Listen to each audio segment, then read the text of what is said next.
আর আমরা কি দোয়া করি? আমরা দোয়া করি, আল্লাহ তুমি আমাকে জান্নাত দিও, আল্লাহ জান্নাতে হুর দিও। বউ চিন্তা করে খেরে, জান্নাত চাইলো ঠিক আছে, জান্নাত আবার হুর কি? একদিন স্বামীকে বলছে, স্বামী হুর মানে কি? স্বামী বলছে যে হুর মানে সেই রকম সুন্দরী, তোর মতন বেয়া সাইদা না। তুই কি মনে করছিস দুনিয়াতে ঠকছি মরার পরে ঠকমকে রে? কমপক্ষে 70টা হুর পামরে, এক একটা হুর সেই বলে পপি শাবনুর কুলাবি না রে। বউ চিন্তা করে, কারেন্ট গেলে আমি পাখার বাতাস করি, ফাটা পাওত আমি ভ্যাজলিন দিয়ে দেই, কত কষ্ট করে আমি ভাত পাক করে স্বামীরে খাওয়াই, আর সেই স্বামী আমাক বাদ দিয়ে বেহেশতের হুর চাই। এই স্বামী তো স্বার্থপর স্বামী। একদিন বউ দোয়া করতেছে, আল্লাহ আমাকে জান্নাত দিও, জান্নাতে হুরে দিও। স্বামী কয়, খেরে বউ হুরে কি? বলে হুরে হলো সুন্দর যুবক, তোমার মতন পা ফাটা না। এখন আপনারা বলেন স্বামী স্ত্রীর মধ্যে মহব্বত হবে না গন্ডগোল হবে? এই জন্য ওমর ফারুক দোয়া করেছে, আল্লাহ যে বউটা কষ্ট করে আমাকে রুটি হালুয়া তৈরি করে দেয়, আমি দুনিয়া থেকে যখন চলে যাব জান্নাতে, আমার এই বউটাকে আমি জান্নাতে চাই। এই দোয়াটা শোনার পরে ওমর ফারুকের বিবি খুশি হয়ে যায়, নিজের কষ্টের কথা আর মনের মধ্যে রাখতে পারে না। কিন্তু হযরত ওমর আজকে দোয়া পড়ে রুটি ছিঁড়ে যখন হালুয়া মুখে দিবার যাবে, এমন সময় ইন্নাল্লাহা ইয়ামুরুকুম আন তুআদ্দুল আমানাতি ইলা আহলিহা ওয়া ইযা হাকামতুম বাইনান নাস আন তাহকুমু বিল আদল। জোরে বলেন সুবহানাল্লাহ।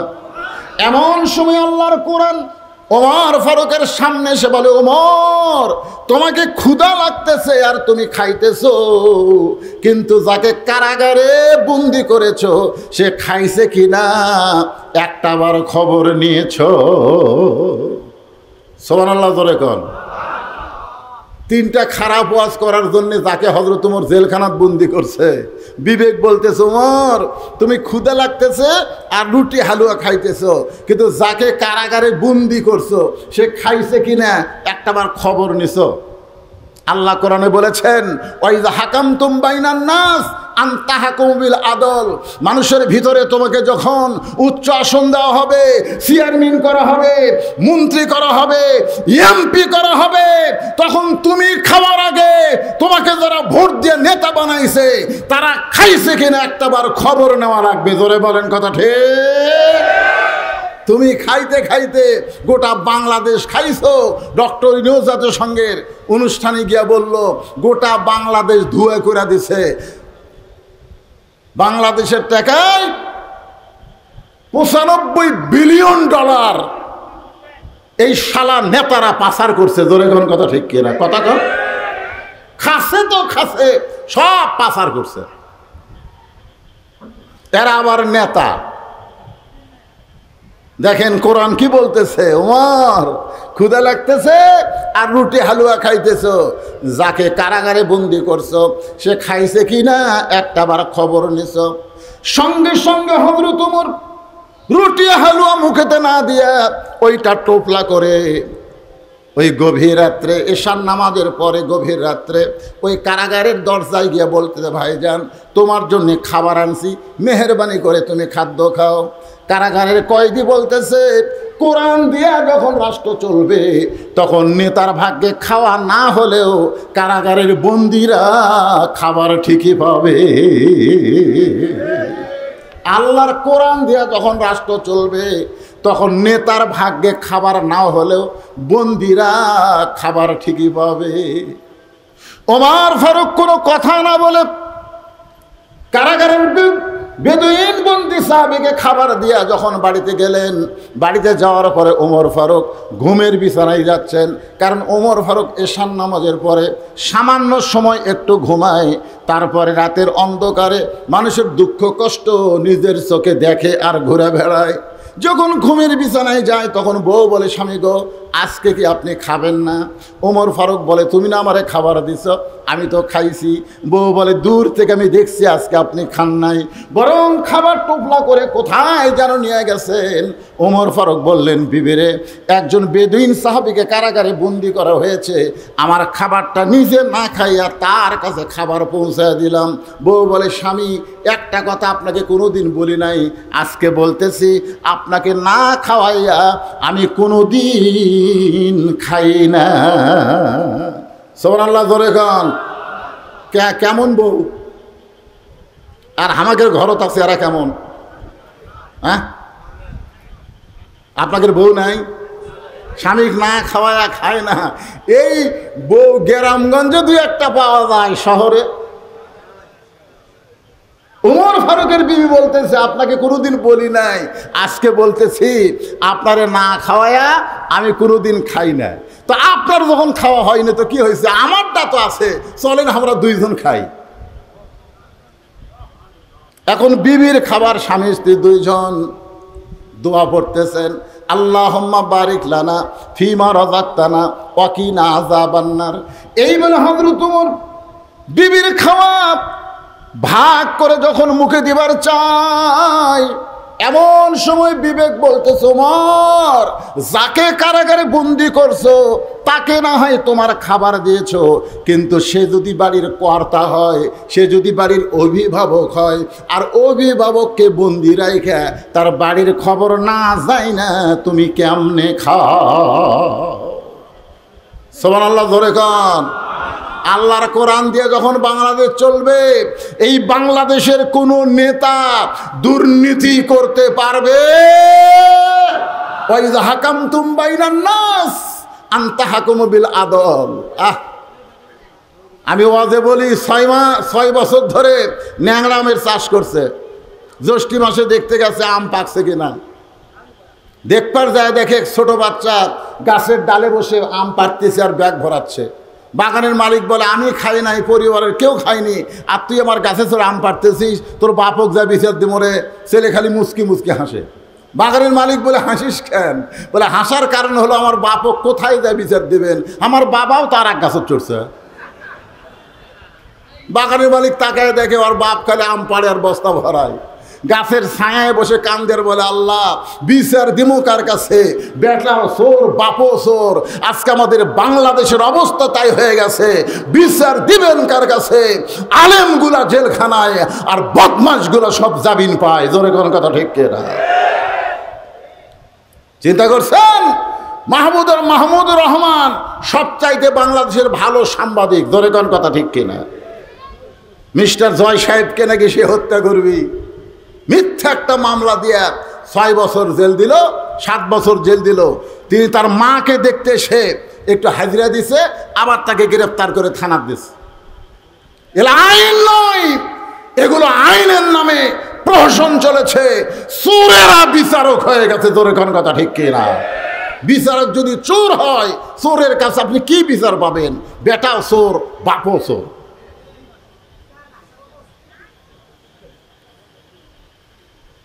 যাকে কারাগারে বন্দি করছো সে যদি বাড়ির অভিভাবক হয়, আর অভিভাবক যদি বাড়ির কারাগারে বন্দি থাকে, তার বাড়ির খবর না নিয়ে তুমি কেমনে খাও? ওমর ফারুকের খাওয়া বন্ধ হয়ে গেল। বউ বলতে যে, স্বামী গো, আপনি কি খাবেন না? আপনি কি খাবেন না? বলে, তুমি খাও, আমার খাওয়া হবে না। বউ বলে, কেন খাওয়া হবে না? বলে, যাকে বন্দি করছি তার বাড়ির খবর না নিয়ে আমি কেমনে খাই? সঙ্গে সঙ্গে বউ নিজে না খাইয়া ওইটা টোপলা করে স্বামীর হাতে দিয়ে বলতেছেন, যাকে কারাগারে বন্দি করেছেন তার পরিবারের কাছে এই খাবার পৌঁছাইয়া দেয়। সুবহানাল্লাহটা জোরে বলা লাগবে। আপনারা বলেন তো, মরদ মানুষ যদি জেলখানায় বন্দি থাকে, তাহলে বাড়িতে কোন মানুষ আছে? হ্যাঁ, কথা কন না কেন? কোন মানুষ? তাহলে মেয়ে মানুষের কাছে স্বামী দিয়া পাঠায়, কেমন বউ? আমাকে বউ দিয়ে পাঠাবে? যত ওয়াজ করেন, মাঝে মধ্যে খবর ভাই ইটিস ফিটিস করবার চান। ইসলামী আদর্শের নেতা কেমন মানের নেতা হয়, তাদের মান কি পর্যায়ে। নিজের বউ বলতেছেন যান তার পরিবারের কাছে খাবার পৌঁছায় দেন। গভীর রাতে বাংলাদেশের মতন ৯৬টা দেশের খলিফা গভীর রাতে খাবার টোপলা নিয়ে যাকে বন্দি করেছে তার পরিবারের দিকে খাবার নিয়ে চলে যাচ্ছেন। পাহাড়ি এলাকায় বেদুইন সাহাবীর বাড়ি। ওই পাহাড়ি এলাকায় গিয়ে ওমর ফারুক শুনতে পায় ছোট্ট একটা বাচ্চা খালি বাবা বাবা বলে কাঁদতেছে। ও বাবা, সকালবেলা চলে গেলেন বাড়ি থেকে বের হয়ে, এখন পর্যন্ত আপনি বাড়িতে আসলেন না। বাবা, আপনি কি জানেন না আপনি না আসলে আমি রাতের খাওয়া খাই না? ও বাবা গো, এত রাত হয়ে গেল, আপনি কেন আসেন না? ওমর ফারুক বুঝতে পারলেন যাকে কারাগারে বন্দি করছি হয়তো তারই সন্তান এমন করে কাঁদতেছে। ওমর ফারুক ছেলেটার কাছে গিয়ে বললেন, বাবা, আজকে তোমার বাবা কোনো কাজে আটকা পড়ে গেছে, আমি তোমার বাবা হইয়া তোমার কাছে খাবার নিয়ে আইছি, মেহেরবানি করে এই খাবারটা তুমি গ্রহণ করো। ছোট বাচ্চা বলতে পথিক, তুমি কি আল্লাহর কোরআন পড়ো নাই? সুবহানাল্লাহ বলেন। ছোট্ট একটা বাচ্চা গভীর রাত্রে হযরত ওমরকে বলতে পথিক, তুমি কি আল্লাহর কোরআন পড়ো নাই? আল্লাহর কোরআন যদি তুমি পড়তে তাহলে তুমি আমার কাছে বাবা হিসাবে উপস্থাপন করতে পারতা না। কারণ আল্লাহ কোরআনে বলেছেন, ওয়াকাযা রাব্বুকা আল্লা তা'বুদু ইল্লা ইয়াহু ওয়া বিল ওয়ালিদাইনি ইহসানান। আল্লাহর পরেই সন্তানের কাছে হলো বাপ মা। জোরে কোন সুবহানাল্লাহ। আল্লাহর পরেই সন্তানের কাছে হলো বাপ মা। এই বাপ মা হলো যে বাবা তাকে জন্ম দিছে। আমার জন্ম দেওয়া বাবা ছাড়া দুনিয়ার কাউকে আমি বাবার জায়গায় আসন দিতে পারি না। সুবহানাল্লাহ, জোরে কর। দেখছেন, আল্লাহর কোরআন দিয়ে যখন রাষ্ট্র চলবে তখন কেল্লা বাবা, দয়াল বাবা, গাজা বাবা, খাতা বাবা, এক বাবাও বাংলার জমিনে থাকবে না। জোরে কোন কথা ঠিক কি না? তোর এত বাবা লাগে কেন? একটা ছোট্ট বাচ্চা ওমরকে বলতেছে, পথিক, তোমার ভিতরে কি আল্লাহর কোরআন নাই? তুমি আমার বাবা হবার চাও?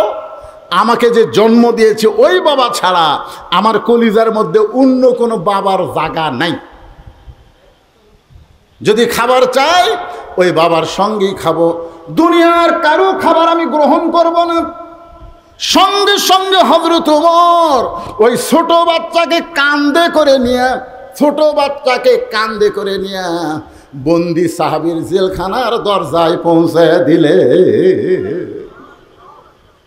ওমর ফারুক বললেন, ওই ঘরের মধ্যে তোমার বাবা। ছেলেটা দৌড়ে গিয়া দরজার সামনে গিয়া তাকায় দেখে ভিতরে খাঁচার মধ্যে ময়না পাখি বন্দি হয়ে আছে। খাঁচার মধ্যে কি পাখি? এখন বেদুইন সাহাবীর ছোট্ট ছেলে জেলখানায় দরজায় গিয়ে বলতেছে, বাবা, কে তোমাকে জেলখানায় বন্দি করছে? বাবা, খালি একবার নাম কও, আমি তাকে সাইজ করব। সুবহানাল্লাহ। ওমর ফারুক একটু দূরে দাঁড়ায় খালি মুচকি মুচকি হাসে। কারণ প্রকৃত সন্তান যারা বাবাকে বন্দি রাখলে খেপে যাবে তারা। প্রকৃত সন্তান যারা বইয়ের কথা শুনে বাপ মার উপরে রাগ করবে না তারা। ধরে কোন কথা ঠিক কিনে? কতগুলা বউ স্বামীর কানে কানে কয়, তোমার বাবা ভালো না, তোমার মা ভালো না। তখন ওই বইয়ের কথা শুনে কয়, ঠিক আছে বুড়া বুড়ি কি করি? আর আসল সন্তান যারা হবে বউ বলার সাথে সাথে আর সাফা বরাবর একটা ফল মারা সুন্নত। জোরে কোন কথা ঠিক কিনা? শালি শালি, তুই মরে গেলে সকালে বিকালে বিয়ে করবো রে। তুই কার বিরুদ্ধে কথা বলিস? আমার বাপের বিরুদ্ধে, মায়ের বিরুদ্ধে কথা বলতেছিস? তুই মরলে বিয়ে করবো রে, তো ছাড়া দিলে বইয়ের অভাব নেই। আর যাদের বিরুদ্ধে বলতেছিস, এই বাপ মা যদি মারা যায় কিয়ামত পর্যন্ত কাঁদলে আর বাপ মাকে পাওয়া যাবে না। ধরে কোন কথা ঠিক কিনা? প্রকৃত সন্তান যারা হবে তারা বাপ মার বিরুদ্ধে একটা কথাও শোনার সময় দেবে না। কথা কন না কেন? বাপ মাও গ্রামত থুয়া শহরতে ছয়তলা বাড়ি করে কি মশান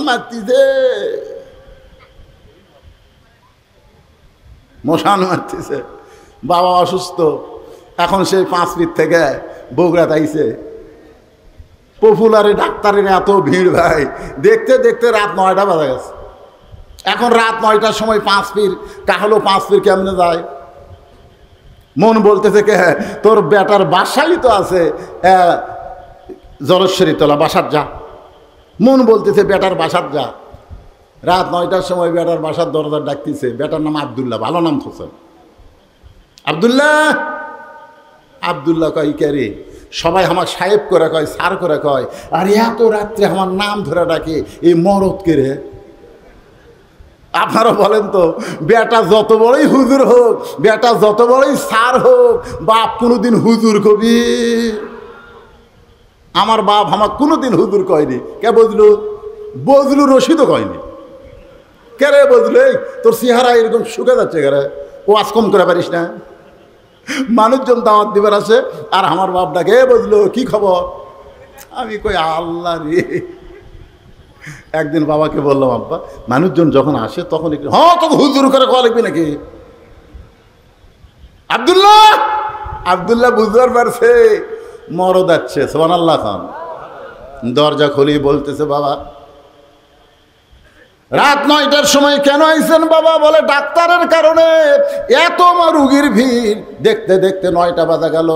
এই 9টার সময় 5 পীর কেমনে যায়? এবার আব্দুল্লাহ বাপকে ধরে রেস্টরুমে গেছে। রেস্টরুম, আব্বা একটু বসেন, একটু আপনি বসেন বাবা। বাবারে বসায় থিয়া বইয়ের কাছে আইছে। বউ কম্বল গাওয়ার দিয়ে শুতে পড়ছে, শীতকাল তো। বইয়ের কানে কানে বলতেছে, কে গো? বাবা আইছে। ময়না পাখি, বাবা আইছে, ওটো গো। কি তোমার বাপ যখন আব্দুল্লাহ আব্দুল্লাহকে চিল্লাল আমি শুনিনি? স্বামী চমকে উঠছে, ওরে বাবা রে, শালা বইয়ের পাগলা। ধরে কোন কথা ঠিক না?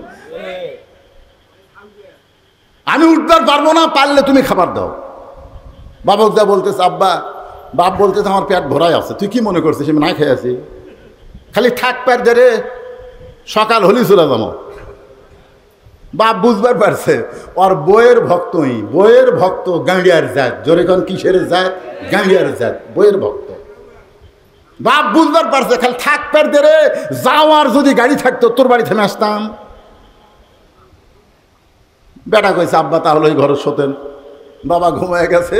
রাত 11টার সময় বইয়ের ভাই শালা, কয়টার সময়? 11টার সময় ডাকতে দেয়, শেফালি আপা। আব্দুল্লাহ শুতে আছে, শেফালি কম্বল ফেলে দেয়, মারছে লাভ। স্বামী তাকায় দেখে কম্বল আছে, বউ নাই। মানে বউ আসে গেট খুলে বলতেছে, হ্যাঁ ভাই এত রাত্রে কেন? বলে ক্যারাম বোর্ড খেলতে খেলতে ঘড়ি দেখিনি, 11টা বাজছে, সুত পার চাই। বোন বলে, খবরদার তুই না খায় শুতলে আমার চোখে ঘুম ধরবি। বস। ডাইনিং টেবিলের চেয়ারে বসায় দিয়া ভাত গরম মাছ গরম সব গরম করে ভাইয়ের সামনে দিয়া বলতেছে, খা ভাই খা ভাই, তুই না খাইলে আমার কলজার শান্তি নেই। আব্দুল্লাহ কয়, 9টার সময় আর বাপ আছে, তোকে চেতন করা যায়নি। আর 11টার সময় ভাইয়ের সামনে খা ভাই খা ভাই। বার হয়ে দেখে 5 তরকারি গরম ভাত, শালার মাথার বইয়ের হাত। কয় তরকারি? 5 তরকারি গরম ভাত, শালার মাথার বইয়ের হাত। আব্দুল্লাহ আস্তে আস্তে বাবা যে ঘরে ঘুমাই, ওই ঘরের জানলার কাছে গিয়া 0 বাল্বে বাবার শুকনা মুখ দেখতে পায়। বাবা মুখটা শুকনা করে ঘুম পাড়তেছে। আব্দুল্লাহর চোখ দিয়ে দর দর করে পানি পড়তেছে। যে বাবা না খাইয়া গ্রামের জমি বিক্রি কইরা আমাকে লেখাপড়া করে সাহেব বানাইছে, আজকে সেই বাবা না খাইয়া ঘুম পাড়তেছে। আর আমার বইয়ের ভাই শালার সামনে 5 তরকারি গরম ভাত। আমার কি করার কিছুই নাই? আমার কি করার কিছুই নাই? আল্লাহর কোরআন সামনে দাঁড়ায় বলতেছে, তুই যদি বেটা হোস, প্রকৃত সন্তান হোস, বাপের মুখের দিকে তাকালে একটা কবুল হজের সোয়াব। জোরে কর সুবহানাল্লাহ। আল্লাহ কোরআনে বললেন, ওয়াকাযা রাব্বুকা আল্লা তা'বুদু ইল্লা ইয়াহু ওয়া বিল ওয়ালিদাইনি ইহসানা। বিবেক জাগ্রত হয়ে বলতেছে আব্দুল্লাহ, ওয়া আমিলুস সালিহা, একটা নেক আমল কর। তা আব্দুল্লাহ বলতেছে, কি নেক আমল কর্ম? বিবেক বলতেছে, তোর বাড়িতে কি কিছুই নাই? আব্দুল্লাহ চোখ বন্ধ করে দেখে উটি বলা একটা বেলান আছে, উটি বলা একটা বেলান। বিবেক বলতেছে তোর বউ তো তোর শালা খিলাচ্ছে, তুই আস্তে আস্তে বিলে যেমন ইন্দুর ধরে এভাবে চুপি চুপি বইয়ের পিছনে গিয়া এমন জায়গার একটা বাড়ি মারবো যেটি বাড়ি মারলে পুলিশকে দেখাবার পারবি না, কোনো নেতাকেও দেখাবার পারবি না, একের মেডেল পয়েন্ট একটা বাড়ি মার, যেটি উঁচা হয়ে আছে ওই জায়গায় বিসমিল্লাহ করে এক বাড়ি মারলে এক হজ, দুই বাড়ি মারলে দুই হজ। ওই বেলান নিয়ে যায় বিসমিল্লাহ করে বইয়ের পাশায় মারছে বাড়ি, এত জোরে বাড়ি মারছে শালাও দৌড় বউ দৌড়। শালা চিল্লা বলে দুলা ভাই আমার বোনকে মারলেন কেন? আব্দুল্লাহ বলতেছে তোর বোন আমার কে হয়? তুই যে বলতেছিস আমার বোনকে মারলেন কেন, তোর বোন আমার কে হয়? তোর বোন আমার বউ হয়। তোর বোনকে এত ভালোবাসি আমার বাপ মাকে গ্রামে রাইকা আমি শহরে তোর বোনের জন্য একটা বাসা বানাইছি। কি জন্যে মারলাম? আয়। শালা বলতেছে আমারেও মারবেন নাকি? বলে তোরে মারবো না, তোরে একটু দেখাবার চাই। এবার শালার হাত ধরে বাবা যেই ঘরে ঘুম পাড়তেছে ওই ঘরের জানলার কাছে নিয়ে যা, বলে দেখে তো ভিতরে কে ঘুম পাড়তেছে। বলে আপনার বাবা কখন আইছে? বলে 9টার সময় আইছে। তোর বোনকে বললাম খাবার দে, তোর বোন বলল আমি খাবার দিবার পারবো না, আপনি পারলে খাবার দেন। তোর বোন খাবার না দেওয়ার কারণে আমার বাবা না খাইয়া 9টার সময় ঘুমাইছে, আর 11টার সময় তোর সামনে 5 তরকারি গরম ভাত। বল রে শালা বল আমার আমল কি? শালা বলতেছে দুলা ভাই আর একটা মারেন। আর একটা মারেনি, মানুষের জাত না।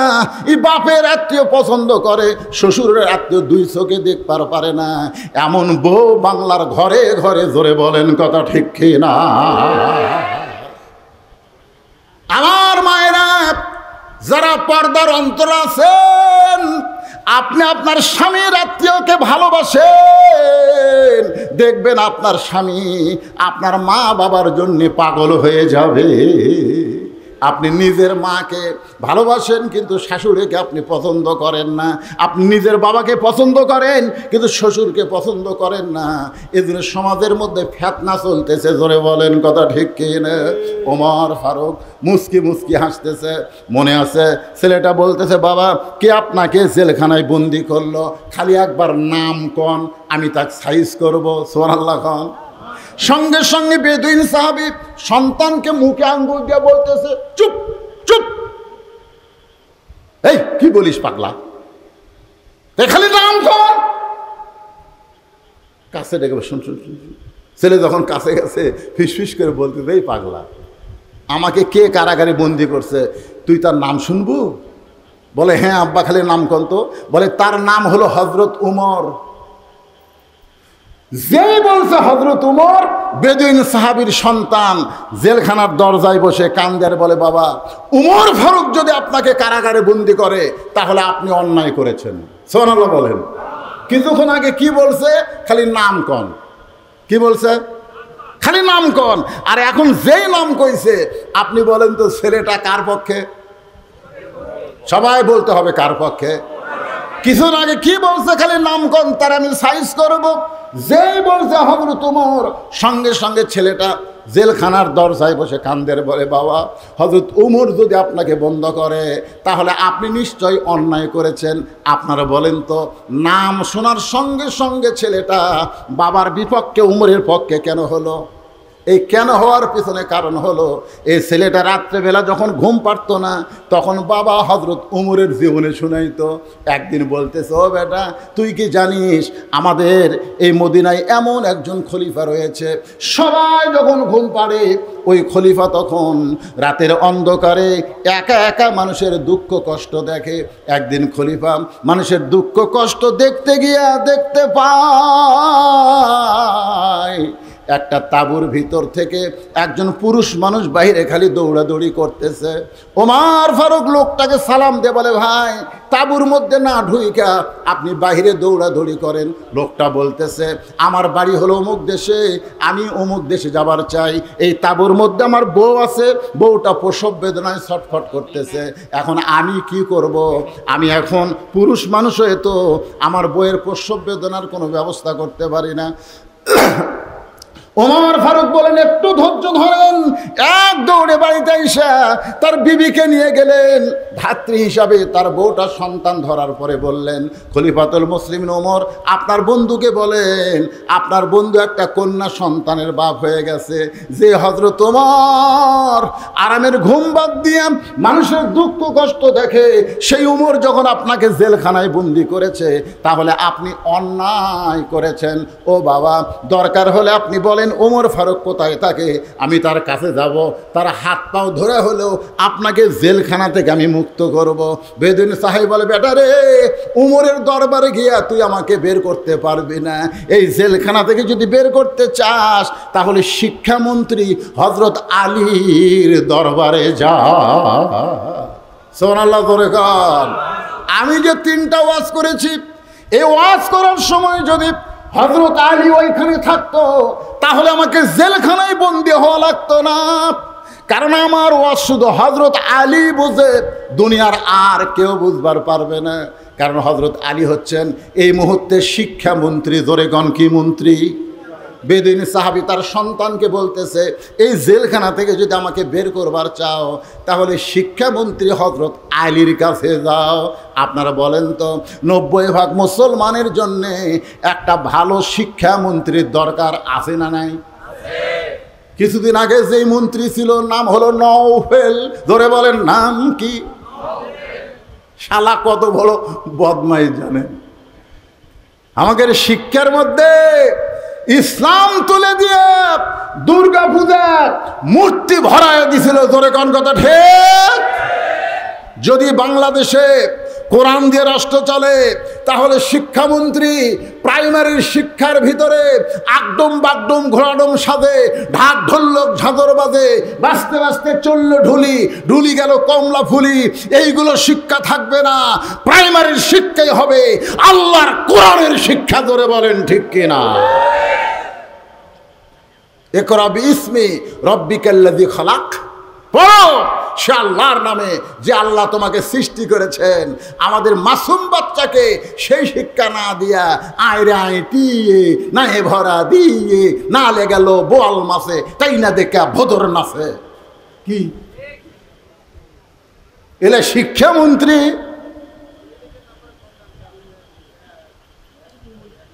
কথা বলেন, এটা কি হিন্দুর দেশ না মুসলমানের দেশ? আরে ভাই, কথা হক কথাটা বলা লাগবে। হিন্দুর দেশ না মুসলমানের দেশ? তাহলে শিক্ষামন্ত্রী কেমন যোগ্যতা হওয়া লাগবে? উমর ফারুক যখন মদিনার খলিফা ছিলেন, ওই সময় শিক্ষামন্ত্রী ছিলেন হযরত আলী। সুবহানাল্লাহ খান। বেদুইন সাহাবী কি বলতেছে, আমাকে যদি জেলখানা থেকে বের করবার চাও, তাহলে খলিফার কাছে যাওয়া লাভ নাই, শিক্ষামন্ত্রীর কাছে যাও। বেদুইন সাহাবীর ছোট্ট ছেলে শিক্ষামন্ত্রীর বাড়ির দিকে রওনা দিলেন। বাড়ির কাছে গিয়ে দেখে 2টা যুবক দাঁড়ায় আছে, চাঁদের চাইতেও সুন্দর। নাম হলো হাসান আর হোসাইন। সবাই সুবহানাল্লাহ করলেন না? মরা গেলে বুঝবেন, মরা গেলে বুঝবেন। সাইদুস শাবাবে আহলেল জান্নাহ হাসান হোসাইন রাদিয়াল্লাহু তাআলা আনহুমা। জান্নাতি সমস্ত যুবকদের সর্দার হবে কয়জন? কে রে? সবাই কথা কন না কেন? কে? নেইমার আর মেসি? হ্যাঁ, নেইমার আর মেসি? তোমরা তো খালি মেসি আর নেইমার নিয়ে পাগলা হয়ে গেছো। হাসান হোসেন চিনো? চিনো হাসান হোসেন? ইসলামের জন্যে যাকে টুকরা টুকরা করা হয়েছে তার নাম হলো হোসাইন। জোরে বলেন কথা ঠিক? ছোট্ট ছেলে, বেদুইন সাহাবীর ছোট্ট ছেলে শিক্ষামন্ত্রীর বাড়ির দরজা যায়, দেখে র্যাব নেই, পুলিশ নেই, 2টা যুবক দাঁড়ায় আছে। নাম হলো হাসান হোসাইন, চাঁদের চাইতেও সুন্দর। সুবহানাল্লাহ খান। হাসান মানে কি, হোসাইন মানে কি বোঝা লাগবে তো ভাইজান। জান্নাতুল বাকি মদিনার পাশে যে গোরস্থান, এই গোরস্থান যখন জিয়ারত করলাম, একজন আমাকে বলল, হুজুর ওই যে কবর দেখতেছেন, এই কবরটা হলো হযরত হাসান রাদিয়াল্লাহর কবর। আগে সব কবর চেনা যাইতো, কিন্তু বর্তমান সৌদি সরকার এরা সব কবর ভাঙ্গা দিছে। যেটা শুরু হয়েছিল বাংলাদেশে মাজার ভাঙ্গা, জোরে কন কি ভাঙ্গা, এ কথা কন কি ভাঙ্গা। আগে সব মাজার ছিল, তুরস্কর সময় তুর্কিরা যখন শাসন করত সব মাজার ছিল। কিন্তু যখন বর্তমান সরকার সৌদি আরবে যারা আছে এরা যখন ক্ষমতা পাইল তখন সব মাজার ভাঙ্গা দিল। খালি 3টা মাজার আছে, একটা হলো নবীর রওজা, একটা আবু বকর, আর একটা হযরত ওমর। এই 3টার মধ্যে হাত দিবার পারে, কথা কয় না কেন? তারপরও কিছুদিন আগে, এটা হবে 21 সালে সৌদির একজন আলেম বাদশার কাছে গিয়ে বলতেছে, বাদশাহ আমরা তদন্ত করে দেখেছি মানুষ কাবা ঘরের কাছে তেমন কান্দে না, কিন্তু নবীর রওজার পাশে আসলেই কান্দে। গভীর রাত্রে রওজা থেকে নবীকে বের করে ওই জান্নাতুল বাকির কোনো এক জায়গায় দাফন করা হোক। এ জায়গায় নবীকে রাখা যাবে না, কারণ মানুষ কাবা বাদ দিয়া নবীর কাছে কান্দে। বাদশাহ এই কথা শুনে চিন্তায় পড়ে গেল, কি করবে? রওজা থেকে নবীকে বের করে কি জান্নাতুল বাকির মধ্যে রাখবে নাকি? বাজান গো একটু মনোযোগ দেন, নবীর কাছে মানুষ কান্দে, কাবার কাছে কান্দে না। কারণ কাবা এমন একটা ঘর, যেই ঘরের কাছে আল্লাহওয়ালা না থাকলে কাফেররা মূর্তি ঢুকায়। আর নবীর রওজা এমন একটা রওজা যেটা আরশে আজিমের চাইতেও দাম বেশি। আপনারা বলেন তো, যারা প্রকৃত মুসলমান, মদিনার রওজায় কি আমাদের নবী মরে আছে? এ ধরে কোন মরে আছে? আমাদের নবী কিন্তু মৃত্যু না। আমরা সালাম দেওয়ার সঙ্গে সঙ্গে রওজা থেকে সালামের উত্তর আসে, কিন্তু আমাদের কান খারাপ দেখে আমরা শুনবার পাই না। একটা গজল আমার সঙ্গে সবাই বলেন, ইসলামের আলো জ্বালায়া দিয়া নবী ঘুমায়া। কেউ কি সাহস করে বলতে পারবেন ময়রা আসেন সোনার? না আপনারা কেউ বলতে পারবেন যে ময়রা আছে? কেউ বলতে পারবেন? এই শালা হেজাতি, বাংলাদেশে কিছু হেজাতি বার আছে, হেজাতি বোঝেন না? হেজাতি, এই শালা হেজাতিরা কয় নবীও মরে গেছে। নবীও যদি মরে যায় তাহলে আমরা যে দরুশে পড়বো, ফেরেশতারা লিয়ে যায়, কাক দিবি রে? কঠিন বিপদে আছি ভাই। এই বাংলাদেশে কিছু হেজাতি আছে না নাই? দরকার আছে না? হ্যাঁ, এই ফেসবুকে এই হেজাতির কিছু মশলা আমাকে কিছু যুবকেরা দেখে কয়, হুজুর তারাবির নামাজ কয় রাকাত হুজুর? তো চা পাত গুড়েন দেওয়া দরকার। তোর দাদা কয় রাকাত পড়ছে? কয় 20 রাকাত। তোর বাপ কয় রাকাত পড়ছে? 20 রাকাত। তো তোর আবার কোন জাকাত বাঁচা? হুজুর নামাজের পরে হাত তোলা যাবি কি যাবি না?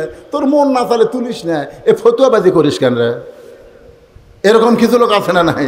সৌদি আরবে কাম করবে গেছে, 4 বছর কাম করে আসা 2 ঠ্যাং ফাঁক করে খাড়া হয়ে হাত এটি বান্ধিছে। কে রে এটা কি করছে? হুজুর সৌদি আরবে। তুই সৌদি আরবে কি লেখাপড়া করবার গেছিল? তুই সৌদি আরবের কোন ভার্সিটিতে পড়ছু? কয় না হুজুর আমি ক্লিনার। তুই ক্লিনার হয়ে আসা হাত এটি বাঁধলু, তার মানে আমরা মুফতি হয়ে হাত সব এটি বান্ধিচ্ছি, আর তুই রাস্তা সাফ করে এসে হাত এটি বান্ধিস, ঠ্যাং ফাঁক করে টানাস। তোর কি অন্ডকোষ বড় হচ্ছে কে রে?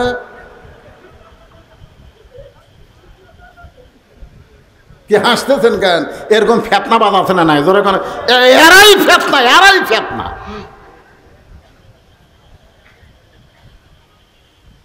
বাজান একটু মনোযোগ দিয়ে শোনেন। শিক্ষামন্ত্রীর বাড়ির দরজায় গিয়ে হাসান আর হুসাইন ছেলেটা সালাম দিয়ে বলতেছে, শিক্ষামন্ত্রীর সঙ্গে আমি দেখা করবার চাই। হাসান হোসাইন বলে, কে রে পুচকে? শিক্ষামন্ত্রীর কি দরকার? এই কথা হাসান হোসেন সেই বলতেছে, এমন সময় হযরত আলী ঘর থেকে বাইরে চলে আইছে। লিল্লাহু আকবার।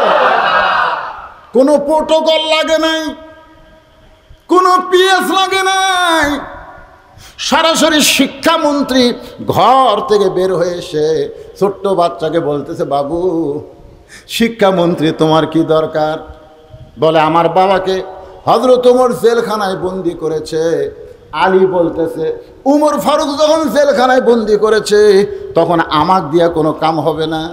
ছোট্ট বাচ্চা বলতেছে আমি যে 3টা ওয়াজ করেছি, যে ওয়াজ করার কারণে হযরত ওমর আমাকে জেলখানায় বন্দি করেছে, ওই মাহফিলে যদি আলী থাকতো তাহলে আমাকে জেলখানায় আসা লাগতো না। তার মানে বোঝা গেল এই ওয়াজের মধ্যে কিছু গুরুভেদি আছে। জোরে কোন কথা ঠিক কিনা? আপনি ছিলেন না বলে আমার বাবাকে জেলখানায় বন্দি করেছে, মেহেরবানি করে আপনি একটু কি যাবেন? আপনি কি একটু যাবেন? একটা ছোট্ট বাচ্চার সঙ্গে হযরত আলী জেলখানার দিকে রওনা দিলেন। জেলখানার দরজায় এসে বেদুইন সাহাবীকে দেখলেন, কি এমন ওয়াজ করেছো যে ওয়াজ করার কারণে তোমাকে জেলখানায় বন্দি করে রাখছে? বেদুইন সাহাবী বললেন, ইন্নী উহিব্বুল ফিতনা ইকরাহুল হক ওয়া আশহাদু মা লাম আরা। সঙ্গে সঙ্গে হযরত আলী বললেন, আল্লাহু আকবার, আল্লাহু আকবার। তুমি যে 3টা ওয়াজ করছো এর চাইতে হক ওয়াজ এই পৃথিবীতে একটাও নাই। জোরে কোন সুবহানাল্লাহ। হযরত আলী বলতেছে আল্লাহু আকবার, এর চাইতে হক ওয়াজ পৃথিবীতে একটাও নাই। আর হযরত ওমর অসংখ্য সাহাবীর মাধ্যমে তাকে জেলখানায় বন্দি করলো। আপনারা বলেন তো এর মধ্যে কারণ আছে না নাই? কি কারণে ওমর ফারুক জেলখানায় বন্দি করলো, আর কোন কারণে হযরত আলী আল্লাহু আকবার তাকবীর দিয়ে বলতেছে এর চাইতে হক ওয়াজ আর পৃথিবীতে একটাও নাই? এটাকে আপনারা শুনবেন? আমি আল্লাহর কোরআন থেকে আপনাদের শোনাবো। কারা কারা শুনবেন? 2 হাত একটু আল্লাহকে দেখান ভাইজান। লিল্লাহি তাকবীর। হাত নামান। আপনারা কিন্তু হাত তুলে শুনবার চাচ্ছেন, এখন না শুনে ওদের কেউ ধরে মুরব্বী নাকি?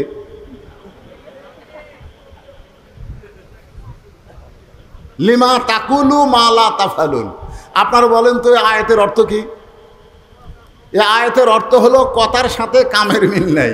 আপনারা হাত তুলে ওয়াদা দিলেন আপনারা সবাই শুনবেন, এখন না শুনে যদি কেউ ওঠেন উনি টাটকা মুনাফিক।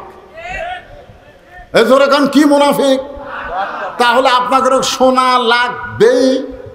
এখন আপনারা কোন আপনাকে বলা লাগবেই কি? আমাকে বলা লাগবে না? তাহলে আমি বলবই এ ওয়াদা করলাম। এখন আপনারা বলেন আমরা শুনবই এ ওয়াদা করলাম। আর কথা কয় না, শুনবেন না? মাশাআল্লাহ। আজকে তো আর আমার এই ওয়াজের পরে তো আর কোনো ওয়াজ নাই যে টানাটানি করে দৌড় মারা লাগবে। ভাইজান পিছনে অনেক আল্লাহর বান্দারা দাঁড়ায় আছে।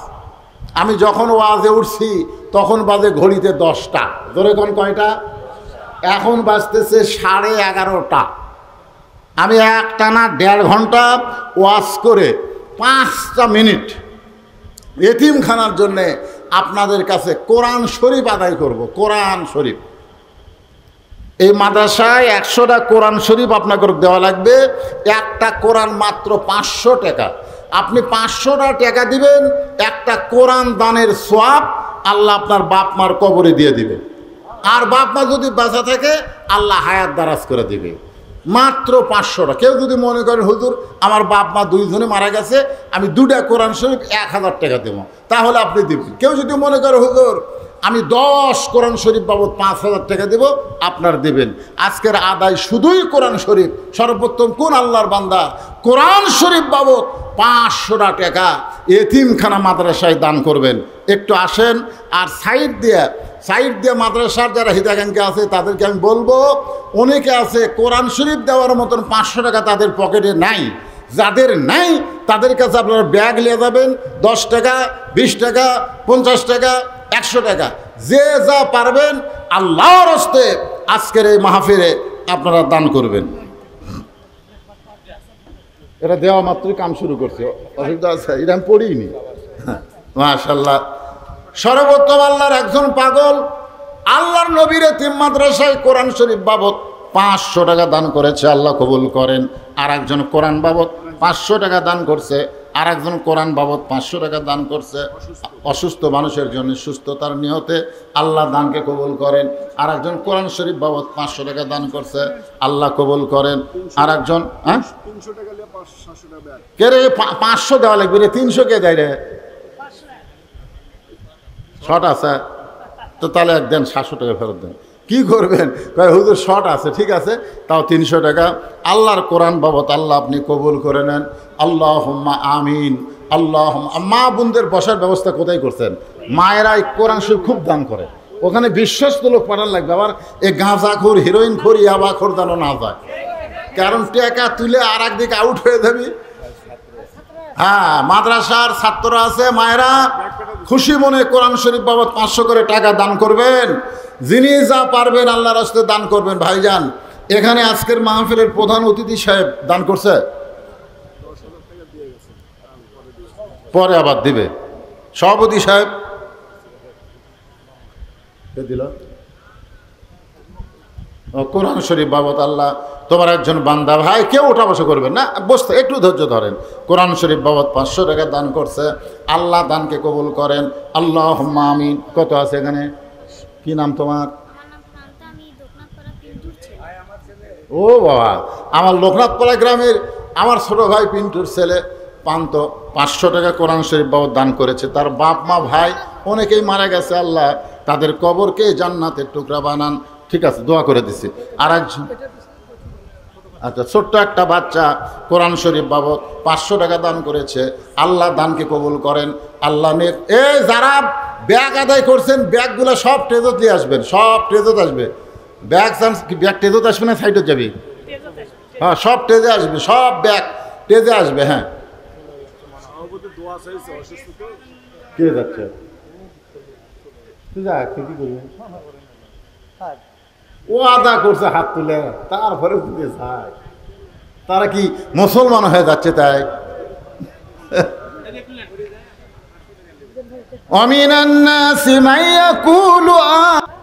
সুবহানাল্লাহ বলেন না? আপনারা কি মনে করেন হযরত আলীর ইলম বেশি না কম? কেমন বেশি? আনা মাদিনাতুল ইলমে ওয়া আলী বাবুহা। রাসূল বলেছেন আমি হলাম ইলমের শহর, আলী হচ্ছে তার দরওয়াজা। সব ধরনের ইলম হযরত আলীকে আল্লাহ দিয়েছেন, যার কারণে শিক্ষামন্ত্রী। তোরে কোন সুবহানাল্লাহ। হ্যাঁ, খালি এক ধরনের ইলম নিয়ে তুমি শিক্ষামন্ত্রী হও, যার কারণে জেনারেল শিক্ষার দাম হয়। আর হাফিজি মাদ্রাসা এতিমখানা ভিক্ষা করে চালান লাগে। জোরে কোন কথা ঠিক কিনা? শিক্ষামন্ত্রীর মধ্যে যদি কোরআনের শিক্ষা থাকতো, তাহলে প্রাইমারির আগে এইগুলা মাদ্রাসার মূল্যায়ন হতো। জোরে কোন কথা ঠিক কিনা? প্রাইমারি শিক্ষা করা হলো নফল, আর কোরআন শিক্ষা করা হলো ফরজ। ভাগ্য খারাপ, আমরা যদি আল্লাহর কোরআনের সমাজ পাই, তখন বুঝবো শিক্ষামন্ত্রী কারে কয়। কথা ঠিক কিনা বলেন? খায়রুকুম মান তাআল্লামাল কোরআন ওয়া আল্লামাহ। ওই ব্যক্তির চাইতে সম্মানী দামি আর কেউ নাই যে আল্লাহর কোরআন শিখেছে, অপরকে কোরআনের শিক্ষা দেয়। এখন ছোট বাচ্চা হযরত আলীর হাত ধরেছে। হযরত আলী উমর ফারুকের দরবারে, উমর ফারুক মেম্বরে বসেছিলেন। মেম্বর থেকে দাঁড়িয়ে বললেন, ওগো আল্লাহর শিক্ষামন্ত্রী। সুবহানাল্লাহ বলেন। কার শিক্ষামন্ত্রী? ওগো আল্লাহর শিক্ষামন্ত্রী, আপনি কেন আমার কাছে আইছেন? আমি ওমরকে ডাকলে আমি আপনার কাছে যাইতাম। সুবহানাল্লাহ। কারণ আল্লাহ নবীর পরে হযরত আলীকে প্রত্যেকটা সাহাবী ওস্তাদের মতন সম্মান করতেন। আপনারা বলেন তো, ইসলামে ওস্তাদের সম্মান কম না বেশি? এইবারই খালি প্রথম দেখলাম জামিল মাদ্রাসায় ছাত্ররা হুজুরের বিরুদ্ধে আন্দোলন করলো। ধরে কোন কথা ঠিক কিনা? আমি কিন্তু ছোটবেলায় জামিলের ছাত্র ছিলাম।